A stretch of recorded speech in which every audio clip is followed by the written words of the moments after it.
Hello everyone, this is Dawna, artist and illustrator, and we're going to paint trees in this tutorial in loose style, and I'm going to add 3 tips to give you 3 tips on how to paint loosely. I don't know how I'm going to do that in 6 minutes, but yes. Okay, so let's begin. I've added some trees onto the wet background of the paper, and I'm making big strokes and not giving more details. So these will be loose trees. They are like distant trees, so they are loose, and feel free to experiment on your greens. These are combinations of sap greens, cerulean blue, and lemon yellow. And I'm just doing it very quickly while the paper is wet. So the first tip, I have to get it now, would be to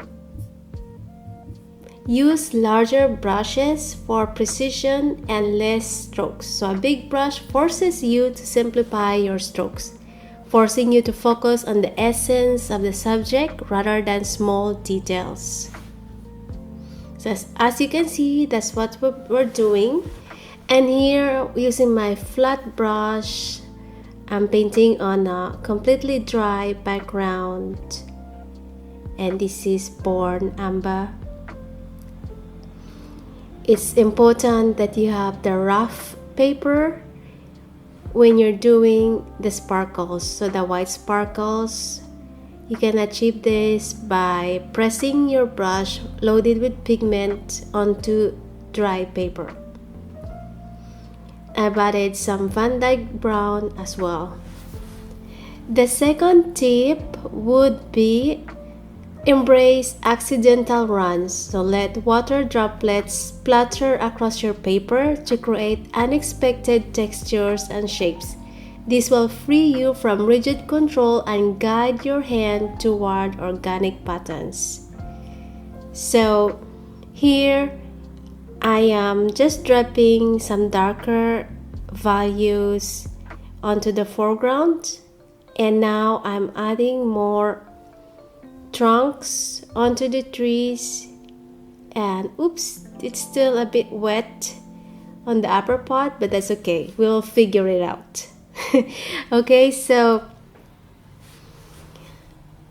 I'm adding more details onto the tree, and now the watercolor paper has dried a little bit, so that's damp, and you can see that it's holding the shape right now onto the new details of the trees. And we're also adding darker tint, so darker tonal value onto the front trees, and faded tree onto the background, which indicate the distance. The third would be to layer from light to dark with intention. So in watercolor, we usually start with light to dark. Here we are getting darker with our pigment to indicate more shadows and contrast. So your tonal values is very important in your painting.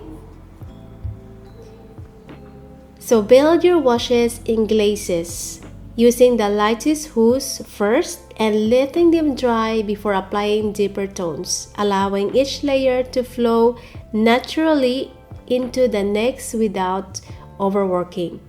So we're trying not to overwork on loose style. And now I've added ink pen. This is non-waterproof, but it's fine because we only use it in the end. So it's kind of bleeding because it's still damp, the trees, but I kind of like it because it's giving us more effect of loose painting. So that's it, and we're almost done with this painting, and I hope you really enjoyed this as much as I did. And thank you for subscribing. It really means a lot to a new YouTube artist like me, and continue to watch this video if you want to learn more on loose painting. I want to leave you with this beautiful verse from the Bible before we move to the next painting if you want.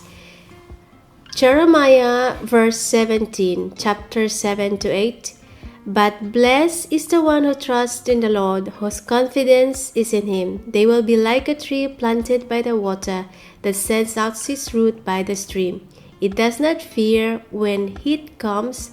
Its leaves are always green. It has no worries in a year of drought and never fails to bear fruit. Thank you so much, and I'll see you in the next painting.